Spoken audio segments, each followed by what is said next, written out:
This is the second video on section 2.3, angles between vectors. Another possible title for this section that I could have used is angles and inequalities, because in this video we're going to talk a lot about inequalities. So we're going to start with the Cauchy-Schwarz-Minkowski inequality, and that is that the absolute value of the dot product of V and W is less than or equal to the magnitude of V times the magnitude of W. Remember, the dot product of two vectors is a number. The cross product, whatever that is a vector. So we'll get to the cross product later in this chapter. But cross product is a vector, dot product is a number. So dot product of two vectors is a number. We take the absolute value of that number. That's less than or equal to the product of these two non-negative numbers. Then we have the triangle inequality. And that is the magnitude of V plus W is less than or equal to the magnitude of V plus the magnitude of W. Now you've seen something called a triangle inequality before in the real line. It was probably presented something like the absolute value of A plus B is less than or equal to the absolute value of A plus the absolute value of B.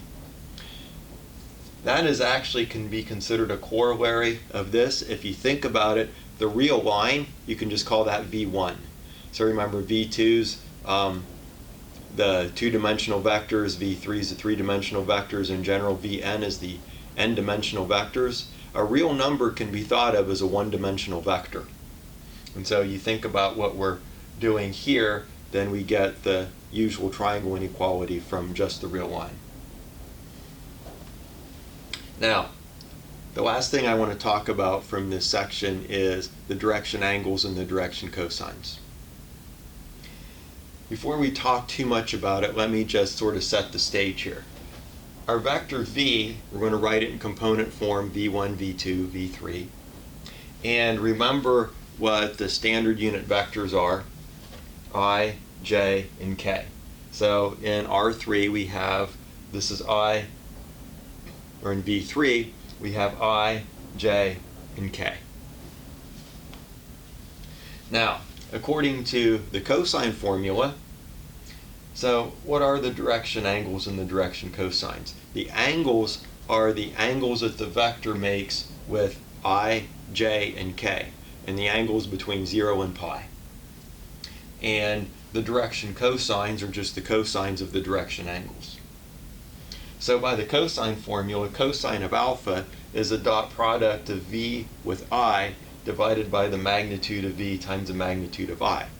But what's the dot product of V with I? We'll take the dot product of these two vectors. You have V1 plus 0 plus 0. And I is a unit vector. So the magnitude of I is 1. In a similar way, what's cosine of beta according to the cosine formula? It's the dot product of V with J, which is going to be 0 plus V2 plus 0, which is just V2, magnitude of V times the magnitude of J, but notice J is also a unit vector, as is K, and so cosine of gamma, the dot product of V with K, divided by magnitude of V times magnitude of K is simply magnitude of V, because K is a unit vector. So these are our direction cosines right here. And now we play around with this a little bit.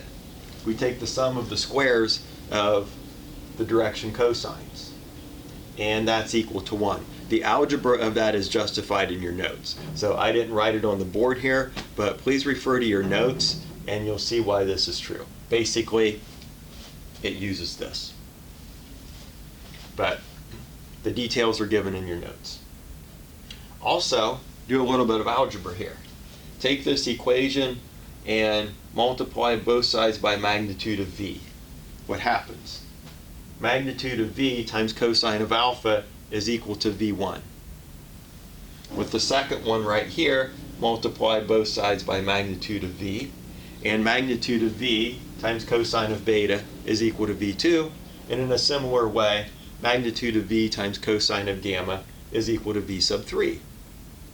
Remember what V is. It's V1, V2, V3. It's just a vector with these as our components.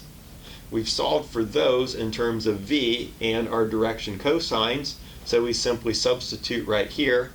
If we want to, we can factor out the scalar.